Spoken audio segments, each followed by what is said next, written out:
नमस्कार, मैं तरुण वर्मा दिल्ली में क्लिनिकल साइकोलॉजिस्ट हूँ। इस वीडियो में आपसे बात करूँगा सेक्सुअलिटी और ओसीडी के लिंक के बारे में, या ये कहें कि दो ऐसे बहुत कॉमन ओसीडी टाइप्स के बारे में जिसमें सेक्सुअल ओरिएंटेशन या सेक्सुअलिटी का कोई ना कोई इशू इन्वॉल्व होता है। तो एक तो मैं बात करूँगा सेक्सुअल ओरिएंटेशन मतलब होमोसेक्सुअलिटी वाले ओसीडी के बारे में, और एक बात करूँगा पीडोफिलिया वाले ओसीडी के बारे में। आइए शुरू करते हैं। सेक्सुअलिटी क्या होती है? अगर हम सेक्सुअलिटी को सिंपल भाषा में बात करें तो वो हमारा जेंडर, हमारी सेक्सुअल ओरिएंटेशन और हमारी सेक्सुअल प्रैक्टिसेस, हैबिट्स और फैंटेसीज इन्वॉल्व करती है। मतलब सेक्सुअलिटी वैसे एक बहुत ब्रॉड टर्म है, बहुत बड़ा टर्म है, बट यहाँ हम सेक्सुअलिटी को सेक्सुअल ओरिएंटेशन की फॉर्म में बात करेंगे। जो कॉमन सेक्सुअल ओरिएंटेशंस हैं वो होती हैं हेट्रोसेक्सुअलिटी, मतलब जिसमें ऑपोजिट सेक्स के साथ रिलेशनशिप्स बनाई जाती हैं। होमोसेक्सुअलिटी मतलब जिसमें सेम सेक्स के साथ रिलेशनशिप्स बनाई जाती हैं। और बायसेक्सुअल, क्वेयर, एसेक्सुअल या पैनसेक्सुअल, ऐसी भी कुछ सेक्सुअलिटी वाली ओरिएंटेशंस होती हैं। आमतौर पर सेक्सुअल रिलेशंस बनाना किसी भी पार्टनर के साथ वो हमारी सेक्सुअलिटी का पार्ट होता है।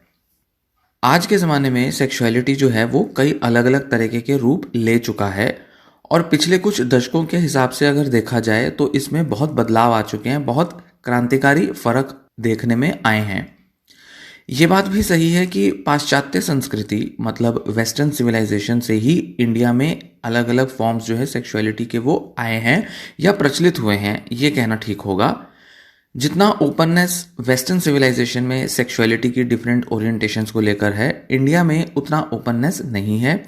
ये बात तो हम समझते हैं, पर कहीं ना कहीं जैसे कि हम बाकी मामलों में वेस्टर्न सिविलाइजेशन की लाइन पर चल रहे हैं, उनके तौर तरीके अपनाने में बहुत एक्टिव हैं, उसी तरीके से सेक्सुअल ओरिएंटेशन और सेक्सुअलिटी के मामले में भी वक्त के साथ इंडिया में भी लोग जो हैं वो मैच्योर होते जा रहे हैं, या ये कहें कि ज़्यादा ओपन होते जा रहे हैं।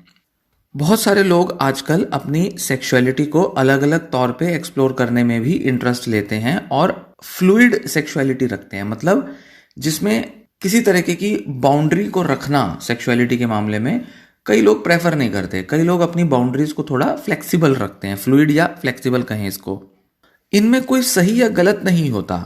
हालांकि धर्म संस्कृति के नज़र से देखें तो गलत या सही हमें देखने में मिल सकता है, पर अगर मनोवैज्ञानिक या अगर बायोलॉजिकल वे में अगर देखा जाए तो इसमें सही या गलत सेक्सुअल ओरिएंटेशन नहीं होती है।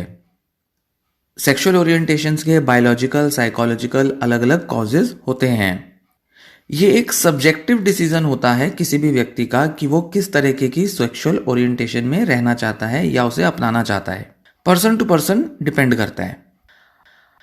अब सेक्सुअलिटी ओसीडी से कैसे रिलेटेड है? कुछ लोगों को सेक्सुअल ओरिएंटेशन का ओसीडी होता है, मतलब उनको एक ऐसा सब टाइप ओसीडी का होता है या वो एक ऐसे सब टाइप से सफ़र करते हैं जिसमें उनके माइंड में ऐसी ऑब्सेसिव थॉट्स आती हैं कि वो होमोसेक्सुअल हो गए हैं या वो अपनी सेक्सुअल ओरिएंटेशन में डिफरेंट हो गए हैं।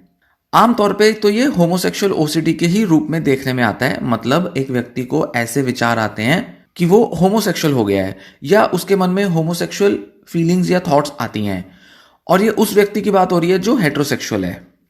तो इसमें जो होता है, जो पेशेंट होता है या जो पर्सन होता है, उसको कॉन्स्टेंटली एक ऑब्सेशन होती है अपनी सेक्सुअल ओरिएंटेशन को लेकर। वो हमेशा डाउट करता है अपनी सेक्सुअल ओरिएंटेशन को। अक्सर जो लोग स्ट्रेट होते हैं, मतलब हेट्रोसेक्सुअल होते हैं, आदमी या औरतें, लड़के या लड़कियां, उनमें इंट्रूसिव थॉट्स आती हैं कि मैं दूसरे व्यक्ति के प्रति जो कि सेम सेक्स का है उसके प्रति अट्रैक्टेड हो रहा हूं, उसके प्रति आकर्षित हो रहा हूं, और उसके कई सारे फिजिकल फीचर्स या उसकी बॉडी लैंग्वेज को मैं नोटिस करता हूं जिसमें मुझे अट्रैक्शन फील होता है, जिसमें मुझे आकर्षण महसूस होता है। इसी के साथ यह भी देखने में आता है कि जो गे होते हैं या जो लेस्बियंस होती हैं, मतलब जो होमोसेक्सुअल लोग होते हैं, उनमें भी सेक्सुअल ओरिएंटेशन का ओसीडी मिल सकता है। मतलब वो ऑपोजिट सेक्स के प्रति अट्रैक्टेड फील हो सकते हैं और उनके मन में ये अट्रैक्शन या ये थॉट्स इंट्रूसिव नेचर की हो सकती हैं, मतलब वो उनके मन में ना चाहते हुए भी आ सकती हैं और वो उन्हें परेशान और डिस्ट्रेस्ड कर सकती हैं, और वो उसे हटाने की कोशिश करते हैं पर उन थॉट्स को हटा नहीं पाते।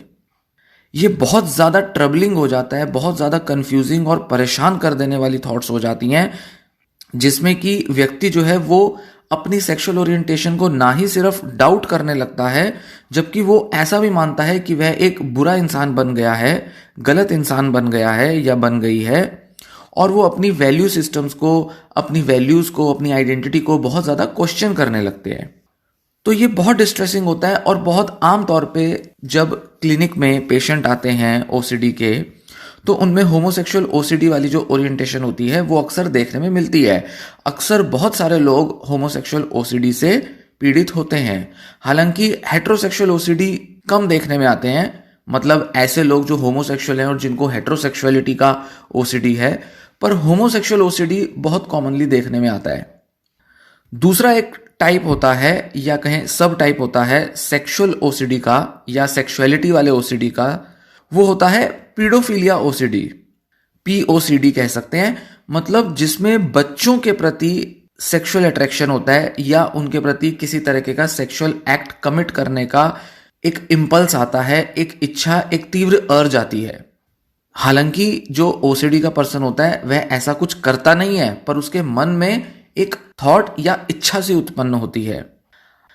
पीओसीडी जो है वो एक सब टाइप है ओसीडी का, जिसमें जो व्यक्ति है, पेशेंट है या जो सफरर है, पीड़ित व्यक्ति है, उसमें अनवांटेड ऐसी थॉट्स आती हैं, इरेशनल थॉट्स आती हैं, मतलब ना चाहते हुए भी ये थॉट्स आती हैं, जिसमें वो बच्चों को या तो हार्म करने की कोशिश करते हैं, जिसमें या तो उनके मन में ऐसे विचार आते हैं कि वे बच्चों को हार्म करना चाहते हैं, नुकसान पहुंचाना चाहते हैं, या उनके साथ किसी तरीके की सेक्सुअल प्रैक्टिस करना चाहते हैं, सेक्सुअल एक्ट करना चाहते हैं, जो केवल एक अनवांटेड थॉट होती है, अनवांटेड इंपल्स भी हो सकता है।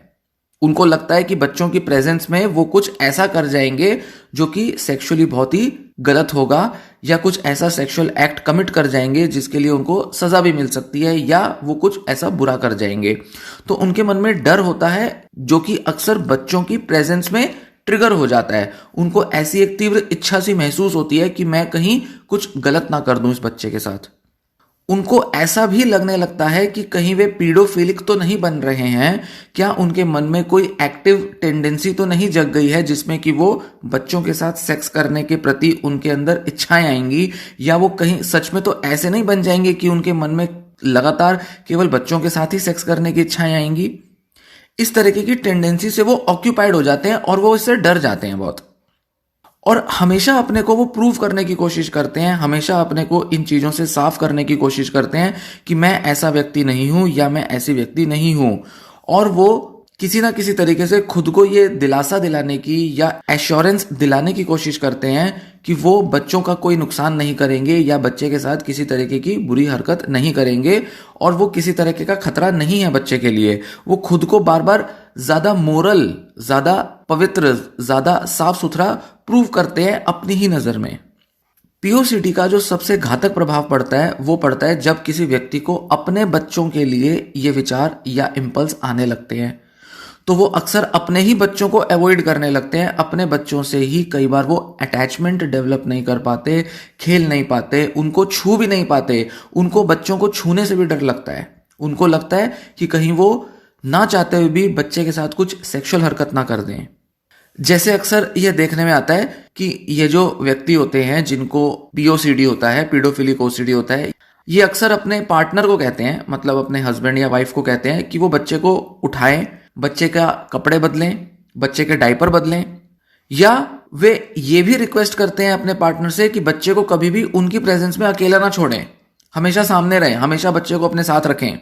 वो इस हद तक डर जाते हैं अपने इस ओसीडी से या अपने मन में आने वाली इन थॉट्स या इम्पल्सेस से।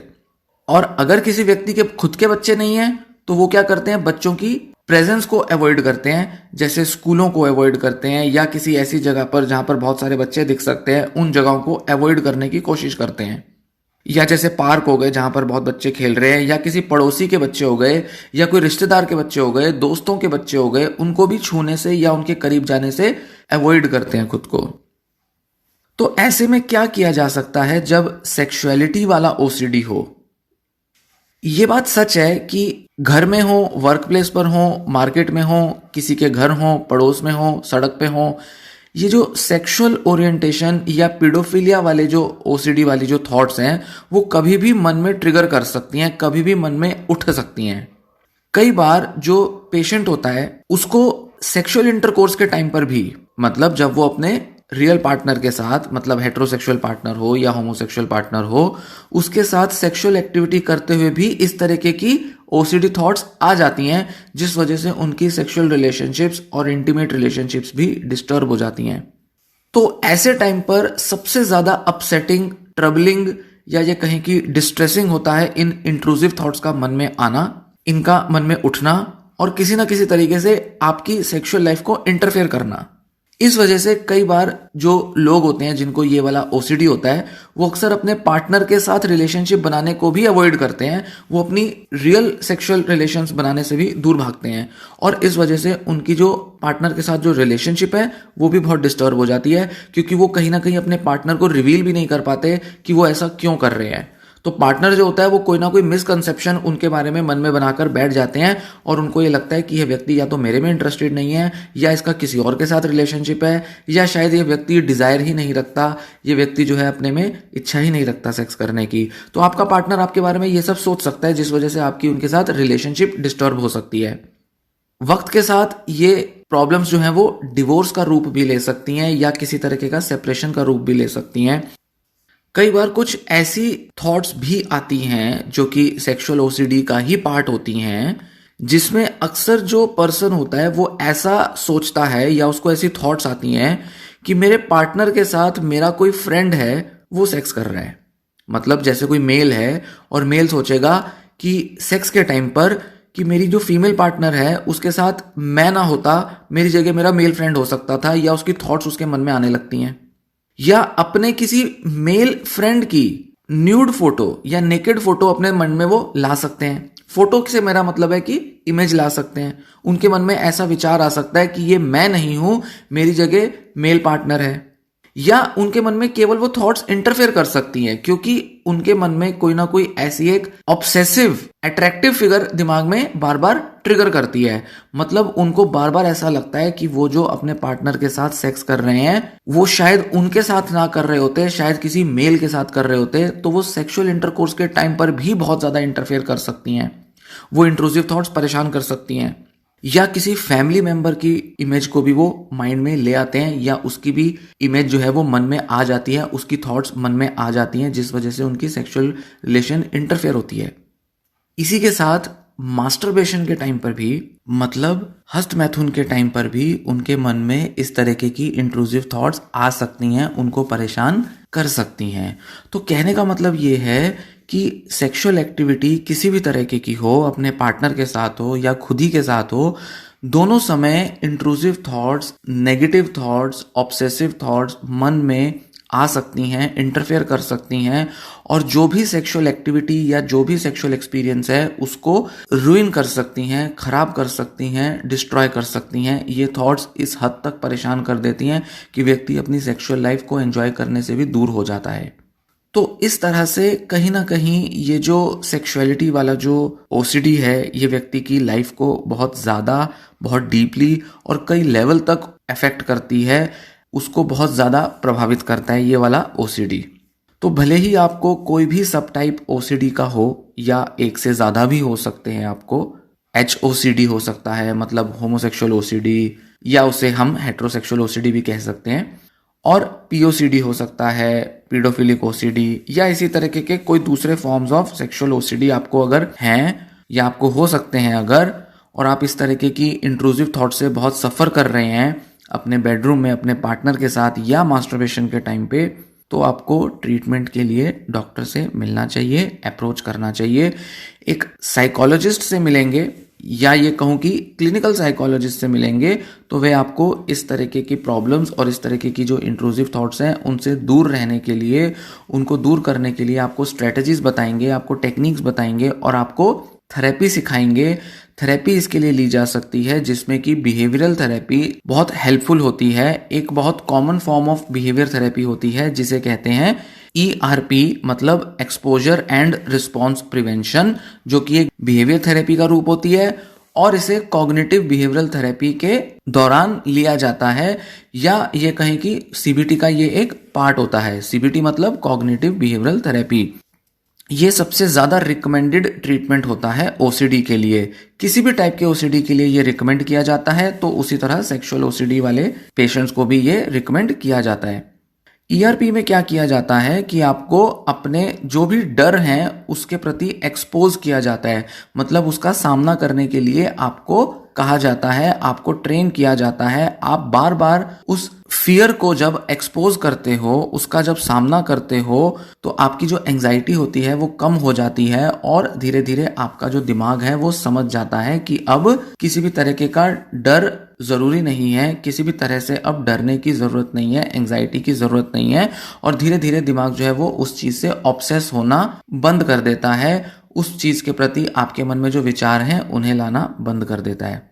जब बार बार आप इस तरीके से एक्सपोज करते हैं, खुद को इंगेज करते हैं उन चीज़ों के साथ जिन चीज़ों से आपको डर लगता है, तो आप अपने दिमाग को यह पहचानने के लिए, यह समझने के लिए मजबूर कर देते हैं, फोर्स कर देते हैं कि आपका जो डर है वो बिल्कुल इर्रेशनल है, ज़रूरी नहीं है, अननेसेसरी है। तो धीरे धीरे दिमाग जब ये समझ जाता है तो वो ऑब्सेस करना बंद कर देता है, कंपल्जन्स भी बंद हो जाती हैं। क्योंकि जब आपको ओसीडी है तो आपका दिमाग ऐसा समझता है, ऐसा मानता है कि जिन भी चीज़ों से आपको डर लग रहा है, जिस भी थॉट से या जिस भी इमेज से आपको डर लग रहा है, या अपने एक्सटर्नल एनवायरनमेंट में जिन चीज़ों से डर लग रहा है, वो सब रियल हैं, या आपके जो डर है वो रियल हैं। तो धीरे धीरे धीरे आपको ये समझ आ जाता है ईआरपी की मदद से कि आपके डर जो है वो इर्रेशनल है, वो सिर्फ आपने अपने मन में बना लिए हैं, और इस हद तक बना लिए हैं कि अब आप उन थॉट्स या उन परसेप्शंस की वजह से ही डिस्ट्रेस्ड हो जाते हो, परेशान हो जाते हो और उन्हें दूर भी नहीं कर पाते हो। तो है तो मामला सब साइकोलॉजिकल, पर उस साइकोलॉजिकल चेंज के लिए आपको ईआरपी लेना जरूरी होता है। इसी के साथ जो एक और बहुत इफेक्टिव टेक्निक यूज की जाती है वह होती है mindfulness. Mindfulness acceptance and commitment therapy ACT का पार्ट होती है, पर माइंडफुलनेस एक मेडिटेशन और एक रिलैक्सेशन टेक्निक भी है जो काफी हेल्प करती है एंजाइटी और डिप्रेशन जैसे सिम्टम्स को ओवरकम करने में। और ऑब्सेशंस और कंपल्जन्स भी जो हैं वो एक तरीके के एंजाइटी डिसऑर्डर्स के ही सिम्टम्स होते हैं। इसमें ऐसा किया जाता है कि माइंडफुलनेस में आप अवेयरनेस अपनी बढ़ा देते हो अपनी इंट्रूसिव थॉट्स के प्रति, और जैसी है वो उन्हें वैसे ही बने रहने देने की कोशिश करते हो। इसमें आप खुद को अलाउ करते हो कि आप इन थॉट्स को एक्सेप्ट करो और इनके प्रति संघर्ष मत करो, इनसे लड़ाई मत करो। धीरे धीरे धीरे ये जो थॉट्स हैं इनका इम्पैक्ट जो है वो कम होने लगता है और आप इनकी एंजाइटी से दूर होने लगते हो। आप उसको कोई भी एक्स्ट्रा जो मीनिंग देते हो, एक्स्ट्रा जो इंपॉर्टेंस देते हो, वो इंपॉर्टेंस, वो मीनिंग देना बंद कर देते हो, और धीरे धीरे धीरे इनका जो इम्पैक्ट है, इनकी जो फ्रीक्वेंसी है वो कम हो जाती है।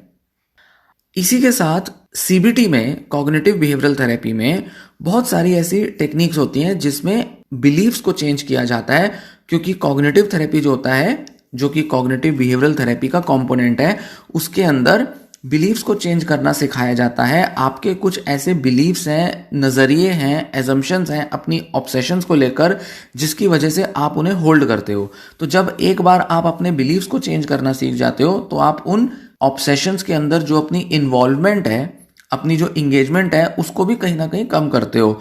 तो ऐसे में क्या होता है, आपके जो विश्वास हैं कि आप मानते हो कि आप एक बुरे व्यक्ति हो, आप मानते हो कि जो आप सोच रहे हो वो सही है, वो हो जाएगा कभी ना कभी, इस तरीके की जो आपकी मान्यताएं हैं उनको चेंज किया जाता है। इसमें प्रॉब्लम सॉल्विंग भी सिखाई जाती है, कुछ और स्किल्स डेवलप करनी है वो भी सिखाई जाती हैं। साथ ही साथ अगर हम सीबीटी को ओवरऑल कलेक्टिवली देखें तो इसमें दूसरी बिहेवियरल टेक्निक्स भी होती हैं, जिसके अंदर एक्सपोजर के अलावा और भी कई तरीके से रिलेशनशिप को या अपने बिहेवियर को चेंज करना सिखाया जाता है। इसको जब आप रेगुलरली प्रैक्टिस करते हो तो धीरे धीरे धीरे आप अपनी कैपेसिटी इंप्रूव कर लेते हो, आप अपनी एबिलिटी इंप्रूव कर लेते हो, ताकि आप अपने ओसीडी को ना ही सिर्फ मैनेज कर पाओ, इसको दूर भी कर पाओ। धीरे धीरे धीरे आपके अंदर पॉजिटिव एटीट्यूड और पॉजिटिव हैबिट्स डेवलप हो जाती हैं, और ये आपको ओसीडी को दूर करने में मदद भी करती हैं। और जब ओसीडी दूर हो जाए तो अपनी लाइफ को दोबारा से पहले की तरह रिकवर करने में भी हेल्प करती हैं। तो सीबीटी का बहुत ब्रॉडर एक गोल होता है, एम होता है। सिर्फ सिम्टम्स को दूर करना ही इसका लक्ष्य नहीं होता, इसको कई लेवल तक हम यूज कर सकते हैं, या ये कहें कि कई तरह से हम इसको यूज कर सकते हैं। तो ये रही एक ब्रीफ में जानकारी दो अलग अलग सेक्सुअल ओसीडी के फॉर्म के बारे में, सब टाइप्स के बारे में, जिसमें एक था होमोसेक्सुअल या हेट्रोसेक्सुअल वाला ओसीडी, या ये कहें कि सेक्सुअल ओरिएंटेशन वाला ओसीडी। यहां पर मैंने केवल होमोसेक्सुअलिटी या हेट्रोसेक्सुअलिटी के बारे में ही बात की। और भी कई दूसरे फॉर्म्स ऑफ सेक्सुअलिटी होते हैं, उनमें भी किसी ना किसी तरह से ओसीडी देखने में आ सकता है। उसके बारे में यहां मैंने इतनी ज्यादा बात नहीं की है, और ना ही उन अलग अलग फॉर्म्स ऑफ ओसीडी पर ज्यादा रिसर्च हुई है। मेजर रिसर्च जो है वो होमोसेक्सुअल ओसीडी पर हुई है, इसलिए मैंने उस पर ज्यादा फोकस किया। दूसरा आता है पीडोफिलिक ओसीडी, पीओसीडी जिसे कहते हैं, उसके बारे में भी मैंने आपसे बात की। उम्मीद है ये जानकारी आपको काम आएगी, आपको हेल्प देगी और आपको अपने ट्रीटमेंट को गाइड करने में भी एक दिशा देगी। आपको ये जो जानकारी है इससे आपको नॉलेज मिली होगी, आपको समझ आया होगा कि आपको जो थॉट्स आती हैं, जो सिम्टम्स आते हैं वो ओसीडी का रूप है, और वो किस तरीके से ओसीडी में दिखाई देते हैं और कितना आम होता है ये सिम्टम्स का एक्सपीरियंस करना। तो इसका ट्रीटमेंट पॉसिबल है, इसका ट्रीटमेंट लिया जा सकता है और इसका बहुत सक्सेसफुल ट्रीटमेंट अवेलेबल है। तो अगर ओसीडी है, अगर किसी भी तरह से आप ओसीडी के सिम्टम्स को एक्सपीरियंस करते हैं तो अपना ट्रीटमेंट जरूर लें। साइकोलॉजिस्ट की मदद से, या ये कहें कि साइकोथेरेपिस्ट की मदद से, थेरेपिस्ट की मदद से, या जो क्लिनिकल साइकोलॉजिस्ट जो थेरेपी देते हैं उनकी मदद से आप अपने इस ओसीडी को दूर कर सकते हैं। इस वीडियो में मैंने साइकोथेरेपी पर ही मेनली बात की है, पर मैं ये भी कहूंगा कि मेडिसिन भी इन ओसीडीज को दूर करने में काफी हेल्पफुल होते हैं। तो ऐसा नहीं है कि मेडिसिन हेल्पफुल नहीं होंगे, इस वीडियो में मैंने सिर्फ थेरेपी पर ही फोकस किया है। तो ये वीडियो अगर आपको पसंद आई हो तो वीडियो लाइक करें, और साथ ही साथ कमेंट करें, अपना कोई सवाल पूछें, मैं उसका जवाब दूंगा।